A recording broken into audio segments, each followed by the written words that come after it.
Paz do Senhor, meus irmãos. Se você não veio com paz, vai ficar com paz, em nome de Jesus. Você veio incomodado, atribulado, que você possa sair essa noite daqui renovado, na paz de Cristo, no shalom de Deus, que Ele invada você, amém? Que você possa ser desejoso de entrar em 2022 com uma palavra para o teu coração. Esse é um dos motivos da gente trabalhar nessas quartas plus que nós temos agora. São as 3 primeiras do mês de dezembro, porque nas 2 últimas quartas desse mês de dezembro não haverá culto. Então nas últimas 2 quartas do mês não haverá culto. Nós teremos culto nas 3 primeiras quartas deste mês de dezembro. Os cultos de domingo aqui na igreja não param. Nós vamos ter culto em todos os domingos, porque o céu não pega férias. Então a gente não para aqui. Vai ter um domingo que não vai ter culto, porque vai ter culto na sexta, que é o culto da virada. Então a virada de ano é isso, né? É isso? Estou certo? É, né? Então é de sexta para sábado a virada de ano. Então nós vamos ter culto na sexta para o sábado, daí não vamos ter no domingo, mas vai ter culto aqui direto. Então você que quer passar a virada de ano comigo, irmão, vem para cá, que vai ser uma noite maravilhosa. Amém? Louvado seja Deus. Senhor, nós te agradecemos por tudo. O Senhor é lindo e fiel. Queridos, quarta plus, 3 quartas proféticas. Deixa eu dizer uma coisa para você. Eu vou estar trazendo nessas 3 quartas, é o pastor que vai estar ministrando a sua vida, nas 3 quartas. E eu vou estar trazendo para você algumas direções proféticas, para você se movimentar no profético, para você absorver mais conhecimento e saber andar um pouco mais nessa área, ser mais sensível à voz de Deus. Então se prepare para isso. Anote, absorva, inculque na mente tudo aquilo que Deus vai falar para nós. Amém? Amém? Aleluia, santo é o nome do Senhor. E essa noite nós vamos começar falando um pouco sobre discernimento. Eu quero falar um pouco sobre um discernimento profético. Eu quero falar um pouco sobre discernimento. Aí eu vou falar um pouco sobre santidade. Vou falar de Jesus. Vou falar de Deus. Sei lá onde nós vamos parar. Mas eu quero falar um pouco sobre discernimento. Então fica firme comigo aí na palavra. Salmos 89. Salmos 89 no verso de número 14. Falar um pouco do juízo, da justiça de Deus. Quero falar um pouco de cada coisa, porque 3 cultos é pouco, para a gente poder abraçar tudo que é profético, né? Não tem como, mas você vai aprender muita coisa. Salmo 89 no verso de número 4. A palavra do Senhor diz assim. 89 no verso de número 14. 89 no verso 14. Salmos 89, 14. A palavra do Senhor diz assim. Está gostoso esse altar agora, né? Todo de carpê, coisa gostosa, hein? Oh, Jesus é lindo com essa igreja. Cada semana, irmão, vem uma bênção de Deus para cá, né? Semana que vem os irmãos querem trabalhar na igreja, tem um monte de serviço aqui. Quem quer estar comigo aqui trabalhando, só manda um WhatsApp para o pastor. Eu preciso de uma equipe aqui que tem um monte de coisa para a gente deixar pronto na igreja para o Natal. Então vem para cá que tem trabalho. Glória a Deus. Salmos 89, 14, a palavra do Senhor diz assim. Justiça e juízo são a base do teu trono. Misericórdia e verdade vão adiante do teu rosto. Justiça e juízo são a base do teu trono.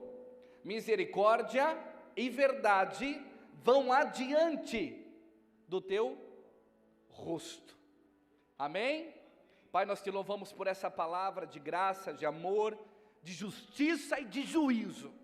Nós te amamos porque o Senhor é o juiz de todas as coisas. A justiça verdadeira, pura, a justiça fiel está em ti, Senhor. Nos guarda essa noite, cerca esse lugar, blinda essa igreja, Espírito Santo de Deus, e fala aos nossos corações.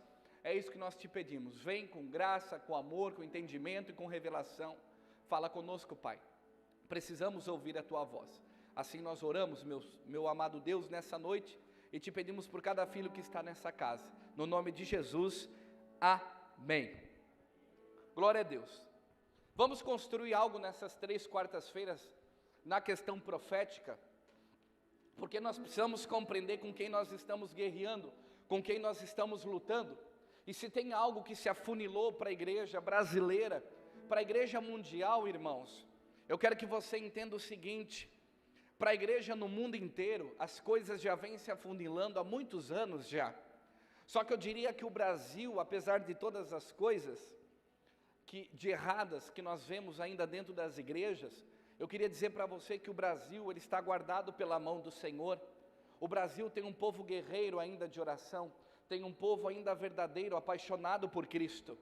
Quando nós vemos uma falência espiritual numa Alemanha, berço, né, de toda a revolução que aconteceu, que nos alcançou até hoje, quando nós vemos Lutero, nós vemos uma Alemanha, e nós vemos um país se esfriando tanto, nós já vimos os Estados Unidos em momentos proféticos, em grandes avivamentos que os Estados Unidos já viveram, e nós vemos hoje uma Europa devastada, uma Europa fraca do Evangelho. E eu tenho recebido algumas coisas de Deus aí, e tenho falado a alguns pastores que me buscam, e eu tenho alertado ele para algumas coisas. Eu quero alertar a igreja na qual eu pastoreio vocês. Eu quero dizer para você uma coisa: o Brasil, ele vai chegar no momento, aí para 2022, entrando em 2023, aonde nós vamos ter que, os missionários, nós vamos ter que chamá-los, aqueles missionários que estão nas nações, muitos desses nós vamos ter que recrutar de volta para cá, trazer eles para cá, porque tamanha será a guerra que nós vamos enfrentar. Ali no ano de 2023 vai ser uma guerra muito forte, vai vir com todas as forças sobre nós. Mas entenda que em 2022 o Senhor vai nos dar recursos para que a gente possa lutar essas guerras que virão em 2023. 2022 é um ano da igreja no Brasil, tenha certeza disso. Mas para que em 2023 a gente possa estar forte para as lutas que virão, é por isso que Deus vai nos dar muitas ferramentas em 2022. As pessoas que não souberem transicionar agora em dezembro, as pessoas que não estiverem longe da voz de Deus em dezembro, elas podem ressecar em 2022. Então o dezembro, ele nunca foi tão forte profeticamente falando para a igreja no Brasil. Então você que está no meio de uma transição, você que está se aliançando nesse tempo, parabéns para você. Você está entendendo o movimento espiritual nesse tempo, a cobertura que você está. Você que tem pastor, que presta conta da sua vida para alguém, isso é muito, mas muito bom para a sua vida nessa transição de ano. Você não pode entrar no ano 2022 desarmado. Então isso está sendo muito bom, algumas pessoas têm entendido isso. Veja só, nós vivemos aí esse tempo de pandemia, que vem mais com uma pressão psicológica do que a própria saúde. Nós não podemos negar que existe a doença, mas ela não é tal como as pessoas, como a mídia falsa fala, mas ela está aí. E nós vemos muitos que se diziam filhos de Deus secarem, muitas igrejas que se diziam de Deus, elas secaram em meio a essa pandemia. Mas irmão, deixa eu dizer uma coisa para você: aonde está a verdade, aonde está Cristo, muitas pessoas foram levantadas e promovidas, porque há verdade em 2020 para cá. Haja vista onde nós estamos como igreja, quantas coisas nós vivemos, o nosso crescimento se deu no meio da pandemia. Irmão, nós começamos a pandemia com 60 membros, nós estamos com quase 200. Só para você entender, nós começamos a pandemia com 60 membros, nós estamos chegando em 200 agora, que vem mais uma leva aí para o café de casa aí. Então veja só, aonde a verdade está, não importa a situação ao redor, se o Senhor está ali, Ele vai fazer. E é assim que o Senhor tem feito conosco. Eu tenho falado que nós somos um recomeço para algumas pessoas, nós somos o lugar para os desacreditados, aqueles que a religião não acreditou, aqui nós acreditamos, nós gostamos. Eu fiz uma oração uma vez e eu me compliquei, porque eu pedi para Deus me dar filho feio, Ele começou a mandar todos feios para cá, né? Ele falou: eu vou mandar porque você era feio um dia também, então agora eu vou mandar para você parecer. E Deus começou a mandar para cá quem ninguém queria, e está aí o que nós estamos vivendo. Então eu entendo que esses 3 cultos, essas 3 quartas que nós vamos viver, elas são de suma importância para a nossa vida, na questão profética, da gente saber se movimentar, amém? Justiça e juízo, Salmos 89, verso 14, deixa eu extrair algo profundo para você, aqui desse salmo. Entenda uma coisa, tem algo que o Senhor nosso Deus permite, que vá diante do seu rosto. O trono de Deus, ele é justiça e ele é juízo. Esse é o trono de Deus. Mas o Salmo 89, ele vai me apontar que adiante do rosto, existe algo que vai na frente. Está ligado à misericórdia e está ligado à verdade. Deixa eu dizer para você uma coisa essa noite. Diante do rosto do Senhor, existe um amor que vai na frente. Por que, pastor? Que é nessa logística, nessa organização. Justiça e juízo no seu trono, mas diante do seu rosto existe misericórdia e verdade. Misericórdia e verdade nada mais são do que um amor, o amor do Pai. O amor precisa estar na frente da justiça e do juízo de Deus. Por que, pastor, que o amor precisa estar na frente da justiça e do juízo de Deus? Esse amor aqui representado na palavra misericórdia e verdade. Entenda algo, Jesus é essa verdade, Jesus é amor, assim como Deus é amor. A cruz de Cristo, ela está à frente de Deus. Por esse motivo, há esperança para o pecador. Por esse motivo, há esperança para o desacreditado. Jesus, a consequência da sua morte e da sua ressurreição, foi nos alcançar. Mas entenda, o maior intuito de Jesus, num primeiro momento, eu quero deixar bem claro isso aqui essa noite, né? Para você não pensar que o pastor está falando besteira, mas num primeiro momento, o intuito de Cristo morrer na cruz e ressuscitar, não era por mim e por você, mas era para cumprir a vontade do Pai, e a vontade do Pai era a consequência de nos alcançar. Então você precisa entender que a cruz de Cristo, a base dela é a obediência, de um filho que foi obediente ao Pai, e ele alcança, era Deus, mas ele vai de novo para a sua origem, para aquele lugar que é a sua habitação, que é os céus, que é onde nós mensuramos, é onde nós desejamos chegar. O que eu entendo através disso? Aqueles que são obedientes ao Pai irão desfrutar do céu também. Assim como Cristo foi obediente em cumprir aquilo que o Pai pediu, e a consequência da obediência de Cristo foi nos alcançar. Todas as vezes que eu vejo um sacerdote, um homem de família, um pai de família casado com os seus filhos, a sua esposa, se posicionar na igreja, se posicionar nos princípios de Deus, deixa eu falar uma coisa para você. Quando eu vejo um homem que era alcoólatra, um homem que tinha os seus vícios, um homem que era mundano, ele se posicionar e chorar na presença de Deus, entenda, a obediência dele de servir a Deus de alguma forma vai atingir toda a sua casa.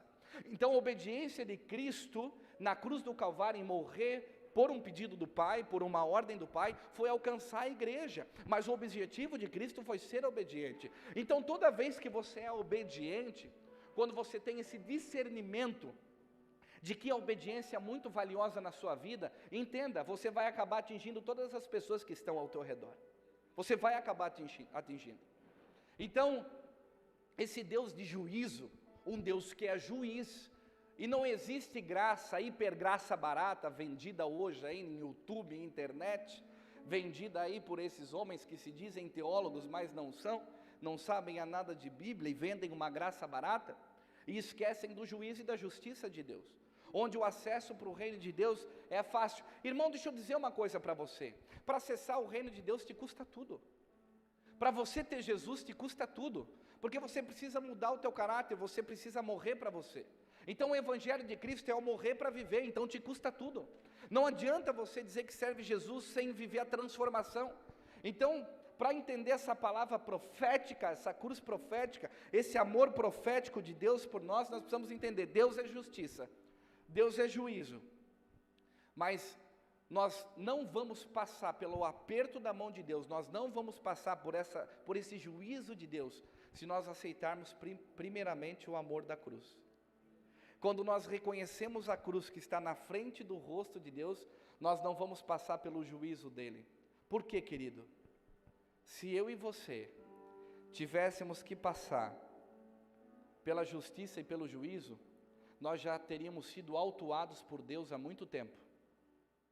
Melhor, nós já estaríamos fulminados. Aqui nós não estaríamos essa noite. Nós já estaríamos fulminados. Deus não deixou de ser juiz. Deus é justo, Deus é justiça.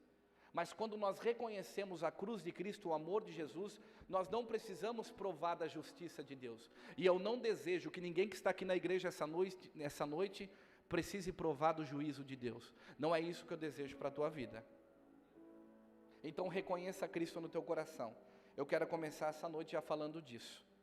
Discirna o que é juízo, o que é justiça e o que é amor.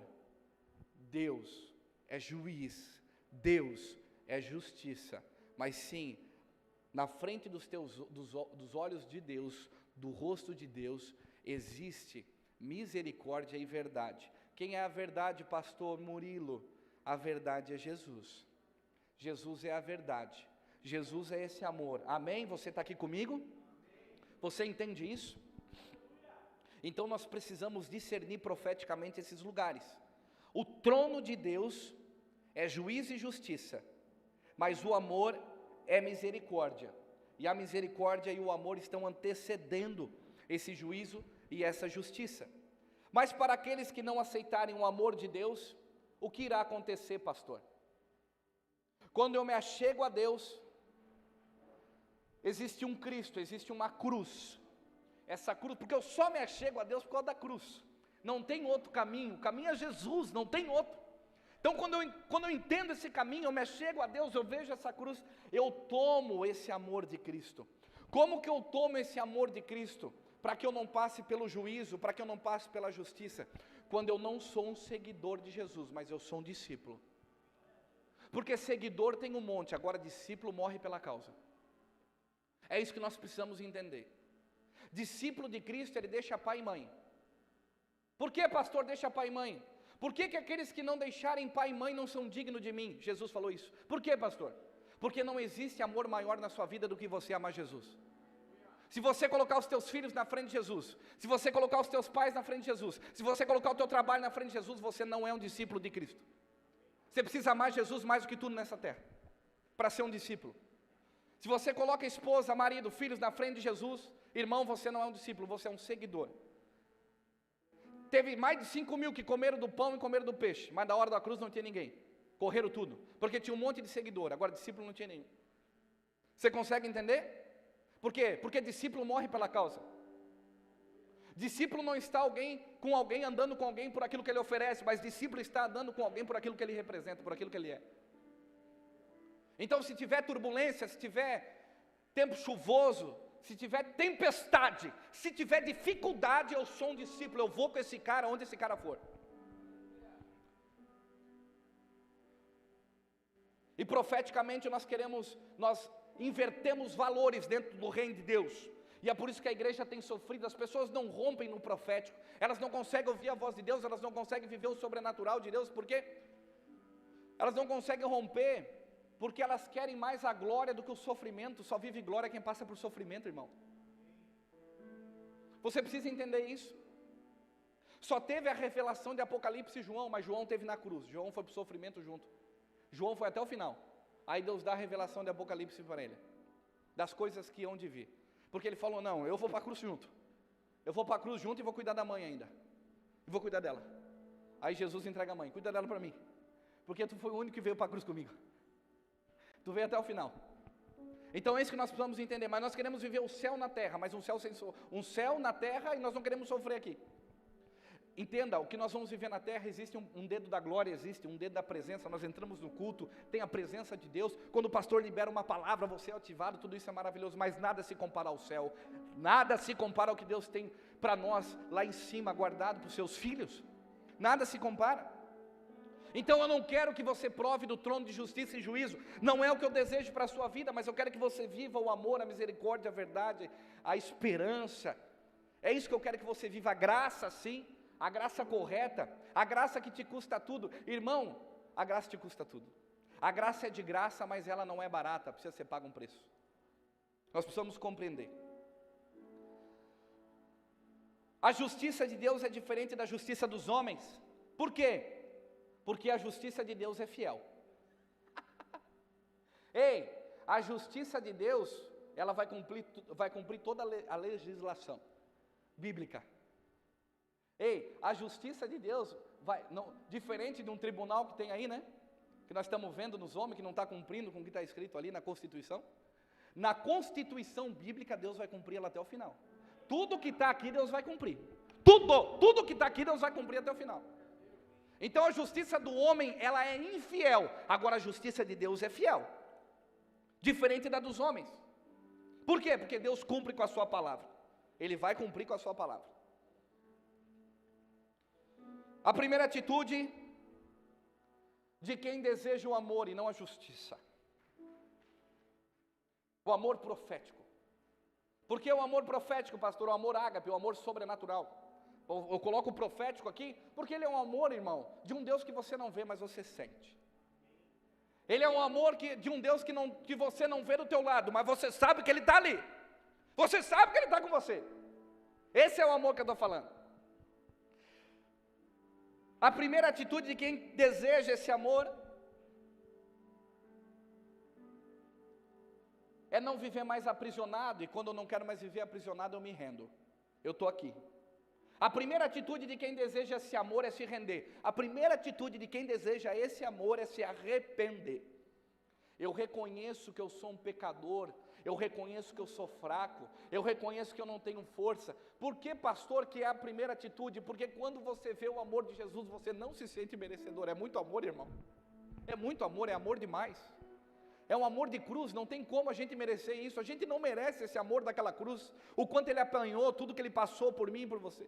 A gente não merece. Então quando a gente olha para esse amor, a primeira coisa que a gente faz é se dobrar diante da presença dEle e falar: Deus, eu não mereço. Eu não sou merecedor disso, Senhor. Eu não mereço esse amor. Olha a minha sujeira, olha o lixo que eu era, olha o homem mentiroso que eu era. Olha o meu temperamento, a raiva excessiva, as palavras: Senhor, eu não mereço esse amor, Senhor, mas eu me dobro na Tua presença. Eu reconheço que eu sou falho, eu reconheço que eu sou sujo, e eu reconheço que a partir de hoje eu estou mudando a minha história, porque eu quero caminhar contigo, Jesus. Mesmo que eu não mereça estar do Teu lado, Senhor, me aceita e me transforma, Senhor, no dia de hoje. Essa é a primeira atitude de quem quer o amor: reconhecer a sua vergonha, reconhecer a sua falha, reconhecer os seus erros. Deus, eu estou aqui, eu tenho vergonha do que eu fiz, eu tenho vergonha de quem eu sou. Eu não sou merecedor dessa cruz, desse amor, mas eu estou aqui, porque o amor de Deus é muito maior do que nós merecemos. Eu tinha uma vida de pecado, Senhor, eu estava longe dos Teus estatutos, eu estava longe dos Teus princípios, mas eu me arrependo desses caminhos hoje. Eu me arrependo hoje. E hoje eu passo a Te obedecer. Eu vou Te obedecer. O que o Senhor me pedir, Gabi, eu vou fazer. O que o Senhor pedir para mim fazer, eu vou fazer. Porque Jesus obedeceu. Afasta de mim o cálice, mas se for de Tua vontade, não é da minha vontade que você vai para a cruz. Então, não vou afastar coisa nenhuma. Não, tá bom então eu vou para a cruz. Tem que obedecer. Sabe quando você quer ouvir Deus falar para você: ai, vai lá comprar uma roupa nova. Deus vai falar para você isso. Vai lá comprar uma roupa nova. É o que você quer ouvir, né? Mas não, daí Deus está falando para você: doa um pouco das roupas que você tem, que o guarda-roupa está cheio. E tem mulher que não tem condição de comprar o tanto de vestido que você tem em casa. Mas essa parte você não quer ouvir. Então Deus está falando a todo tempo, mas nós só queremos ouvir aquilo que é gostoso para nós. Mas Deus está falando a todo tempo. E aqui eu chego no meio da mensagem para você compreender. Sobre discernimento. A gente compreendeu o que Deus está falando, porque Deus está falando a todo tempo, Ele não parou de falar. É os nossos ouvidos que não estão atentos a ouvir o que nós queremos ouvir. O que nós devemos ouvir, não o que nós queremos. E na maioria das vezes, irmão, Deus vai falar o que a gente não quer ouvir. É na maioria das vezes. E esse discernimento, ele vai fazer toda a diferença. Porque esse discernimento fez Jesus cumprir o propósito. De reconhecer quem era o seu pai. E reconhecer que era o pai que estava falando. Tu és o meu filho amado, a quem eu me comprazo. Tu és o meu filho amado, aquele que eu tenho prazer. Se tem uma coisa que eu desejo que Deus fale para você, que você é um filho amado dele, que ele tem prazer naquilo que você está fazendo. Porque você está obedecendo. Jesus estava obedecendo até ali. Se submeteu a João Batista, desceu as águas. Mas eu não sou digno nem de desatar as sandálias. Mas é preciso que seja feito. Sabe por que é preciso? Jesus não disse que ele era digno. Jesus disse que era preciso ser feito. Isso é o que? Obediência. Precisa ser assim. Precisa ser desse jeito, então tem que ser assim. Obediência. Então nós precisamos ter obediência em ouvir o que é claro, em ouvir o que é a voz de Deus, em ouvir o que o Senhor está falando. Discernimento. Precisamos entender uma coisa: discernimento não está ligado a sentimento. Eu estou sentindo que Deus vai fazer isso comigo. Eu estou sentindo que Deus falou. Não foi Deus, irmão. Se tu sentiu, foi o diabo. Porque Deus não habita no campo do sentimento, Deus habita no campo das convicções. Deus habita no campo da verdade. Deus é claro, Ele não deixa dúvida. Deus é claro, Ele não deixa dúvida. Quando você tem a palavra de Deus, você tem tudo. E quando você tem tudo, você tem certeza, você não tem interrogação. Discernimento é a capacidade de compreender situações. Eu estou dentro de uma situação, eu sou filho de Deus, e eu consigo compreender aonde eu estou, claramente. Eu não tenho dúvida com quem eu estou lutando, por que eu estou passando por isso. Eu sei claramente por que a situação da minha vida está assim. É a capacidade de compreender a situação que eu estou passando. É a capacidade de entender o que é certo e o que é errado.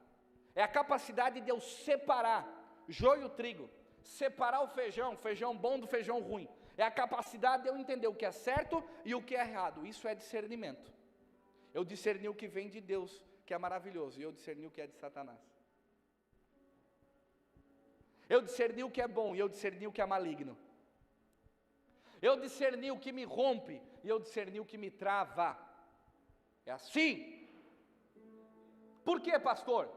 Você precisa discernir, e Deus não trabalha no campo do sentimento. Entenda, eu não estou falando que Deus não é um Deus de sentimento com você para chorar, para sorrir, para se alegrar. Não é isso. Eu estou falando que Deus não trabalha no campo do sentimento na hora de te dar direção. Deus não deixa dúvida. É isso que eu estou dizendo. Eu não acredito num Deus que nós servimos que não chora conosco, que não se alegra conosco.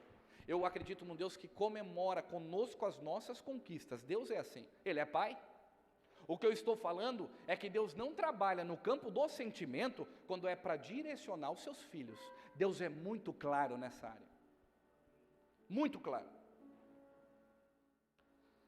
Por que Ele precisa ser claro assim nesse nível, pastor? Por que Deus é claro assim nesse nível? Porque nem sempre o que está no seu coração está no coração de Deus.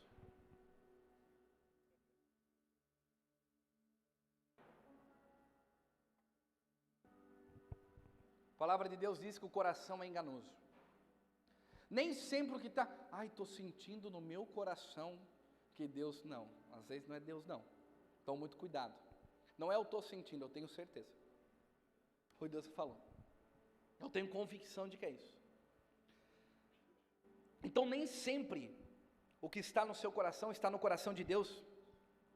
A justiça de Deus nem sempre vai ser o bem que você quer, mas é o bem do jeito dele. Não, mas Deus vai fazer justiça. E a justiça de Deus vai ser assim. Discirna, a justiça de Deus não é igual a dos homens, então a justiça de Deus nunca vai ser igual à sua. A justiça de Deus nunca vai ser igual à nossa é falha. Nós nunca conseguiremos ser justos da forma com que o nosso marido, que mora na mesma casa, merece, nem a nossa esposa. Nunca nós vamos conseguir ser tão justos com eles como nós deveríamos ser, porque nós somos humanos. É por isso que se nas nossas casas, na vida dos cônjuges, Deus não estiver na frente do marido e da mulher, esse é um casamento decretado à falência. Se o casal não amar Jesus mais do que eles mesmos, não vai. Logo vai dar pepino, logo vai dar B.O. Jesus precisa estar em primeiro lugar, porque é o cabeça da casa, é o pilar, é o triângulo amoroso. Jesus é o ápice de uma casa, de um relacionamento, de uma família. Porque se separam, faltou Jesus. Porque a separação, faltou Jesus. Não tinha Jesus, não houve posicionamento. Então a justiça de Deus nem sempre será o bem que você quer, do jeito que você quer, na verdade quase nunca. Por quê, pastor? Porque o poder da sabedoria de todas as coisas não está no homem, mas está em Deus. Daniel 2:20, Daniel 2:20 diz: bendito seja o nome de Deus, de eternidade a eternidade, porque dele é a sabedoria e o poder. Daniel 2:20, depois você procura lá. Porque de Deus é a sabedoria e o poder. Poder e sabedoria, irmão, na nossa mão não dá. É falsidade, é negligência, não é o que é correto. Mas sabedoria pura vem do alto, sabedoria verdadeira vem de Deus. Deus sabe de todas as coisas. Deus sabe o que é certo para a tua vida, é por isso que você não pode viver longe dele. Deus sabe o melhor para você e para a tua casa, é por isso que você não pode viver longe dele. Aleluia, louvado seja Deus, pelo seu poder e pela sua sabedoria. O poder e a sabedoria pertencem a Deus. Quantos homens com muito poder nessa terra? Nossa, aquele homem é poderoso. Quantos homens, Tony, nessa terra poderosos, que do dia para a noite viraram em nada, morreram, foram condenados, eram muito poderosos, mas ficaram no esquecimento. Por quê? Porque o poder que eles tinham era terreno, eles nunca geraram nada no coração das pessoas. Você quer ser lembrado? Não produza para essa terra, produza em pessoas. Você quer ser lembrado pela próxima geração? Não construa coisas dentro de pessoas. Faça as coisas nas pessoas, porque daí você vai ser um marco para essa geração. Então não é o poder físico, mas é o poder que eu consigo liberar para dentro das pessoas. É aquilo que eu transformo aqui dentro, de dentro para fora. Isso que vai mudar a nossa vida. Isso que vai nos fazer ser aprovados. Poder e sabedoria pertencem a Deus. Pastor, o poder e a sabedoria pertencem a Deus. Aleluia, é verdade, Deus é poderoso. Então como eu sei me movimentar nesse discernimento ainda mais? Para saber se eu estou tendo sabedoria em tomar as decisões. Para mim saber se foi Deus que falou comigo. O balizador é a palavra de Deus. O teu norte é a Bíblia, é a bússola. O balizador é a Bíblia, o balizador é a palavra. Por que a igreja quebra a cara? Por que as pessoas ficam dando volta no deserto e não acessam a terra prometida? Por quê? Porque elas não comem a Bíblia, elas não leem a palavra. Talvez você essa semana, hoje é quarta-feira, não abriu a Bíblia nem um dia. E você quer milagre, e você quer viver o profético. Irmão, você não vai viver milagre, você não vai viver o profético, porque Deus é fiel com filhos fiéis. E talvez essa semana você não abriu a Bíblia nem um dia, mas você quer que Deus fale. E eu vou dizer para você, Deus está falando. Mesmo que você não está lendo a Bíblia, Ele está falando, e você não quer ouvir, Ele está falando para você, você é um safado, um mentiroso, você não vive a minha verdade, você não lê a palavra, e fica me pedindo coisa. Deus está falando, você não quer ouvir. Então o balizador é a palavra. As pessoas estão quebrando a cara, a igreja não avança. Mas por quê? Porque a igreja não conhece a Bíblia, não conhece a constituição de Deus. A constituição de Deus é a palavra dele. Aqui existe uma constituição, é a palavra dele. E essa palavra vai se cumprir, irmão. Sempre ela vai vencer. O que nos impede de viver essa constituição? O que nos impede de viver a palavra? O que nos impede de viver a palavra profética? O que nos impede é que nós estamos saciando a nossa alma com palavras humanas. O que nos impede é que nós estamos saciando as nossas almas com as coisas da terra. O que nos impede é porque se nós não estamos lendo a Bíblia todo dia, nós estamos usando esse tempo para outra coisa. E as outras coisas são as coisas dessa terra. O que precisa ser feito? Matar a carne. Você precisa matar a tua carne. Mata a tua carne para você vencer. Mata isso aqui, ó. Mata os teus desejos. Para de ser almático. Para de querer alimentar a tua alma. Para de querer alimentar a tua carne. Seja fiel com a tua boca. Seja fiel no falar. Seja fiel no comer. Muitas vezes a nossa vida é nem um regime, nem o que bota para dentro nós não conseguimos fazer. Mas nós queremos a glória de Deus. Irmão, nós não conseguimos fazer um regime. Nós não somos fiel nem cuidar do nosso corpo. Nem fazer um regime nós somos fiéis. E nós queremos a glória de Deus. Não conseguimos nem emagrecer. E nós queremos a glória de Deus. Nem ser mais saudáveis. É verdade. É verdade, irmão.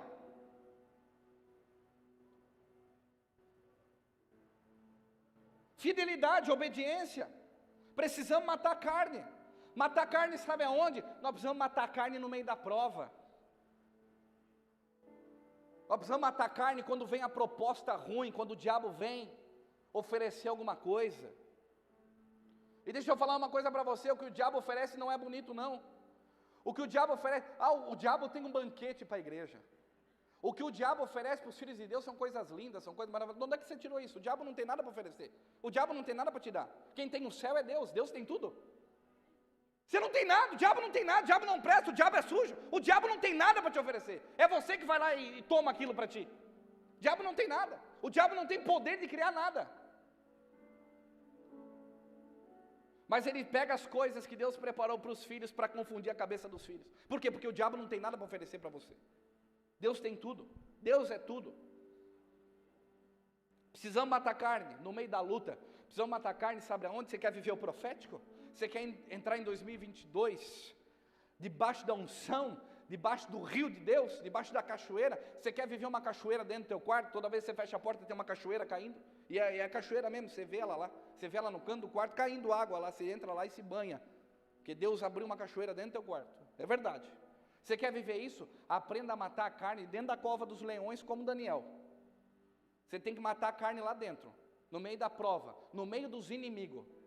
No meio, quando você é presa, querem matar você, é ali que você vai dizer se vai vencer ou não. É nesse lugar que você vai dizer. Quando conhecemos a palavra profética, nós iremos conseguir discernir o que é puro do impuro. Nós vamos conseguir entender o que é a verdade da mentira. Nós vamos conseguir entender o que é certo do errado, quando nós entendemos a palavra profética. Quem dá a palavra profética? É Deus, irmão. É Deus que fala. E quando você conhece a voz de Deus, você sabe o que é certo e o que é errado, você sabe o que é puro e o que é impuro. Você sabe até onde você pode ir. Você ouve a Deus, você tem vida com Ele, você tem intimidade com Ele. Um homem e uma mulher de Deus, eles podem estar dentro de uma cova. Se é homem de Deus, se é mulher de Deus de verdade, pode estar dentro de uma cova, com um monte de leão ao redor assustando, com um monte de devorador. Ali o teu ambiente é que você é a presa, que você vai ser morto a qualquer hora. Deixa eu falar uma coisa para você, quando você carrega um espírito profético, você pode estar dentro de uma cova, com um monte de leão ao teu redor, mas deixa eu dizer, quem vai ficar assustado são os leões com aquilo que você carrega. Quem vai ficar assustados são aqueles animais que querem devorar você, tamanho é o espírito profético que você carrega. Eles vão dizer assim, nós estamos em 10 aqui, nós estamos em 15, ou nós estamos numa legião, mas nós não conseguimos atacar ele não, porque ele carrega um espírito profético. A tendência é que você seja presa, mas o poder de Deus está impregnado em você, e está tão impregnado o poder, a presença, está tão impregnado você a vida profética, que os leões se assustam e viram gatinhos, e saem correndo de você.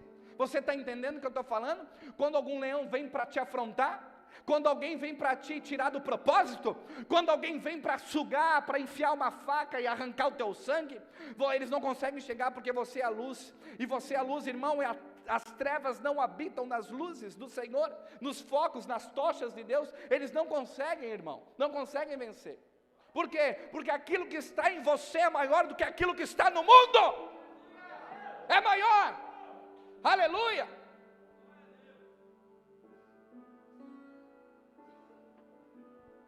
É desse espírito profético que eu estou falando, o espírito profético que não tem medo. O espírito profético carrega as faces de Cristo, que é a águia, quando precisa ser águia, que é boi quando precisa ser boi, que é homem quando precisa ser homem, que é leão quando precisa ser leão.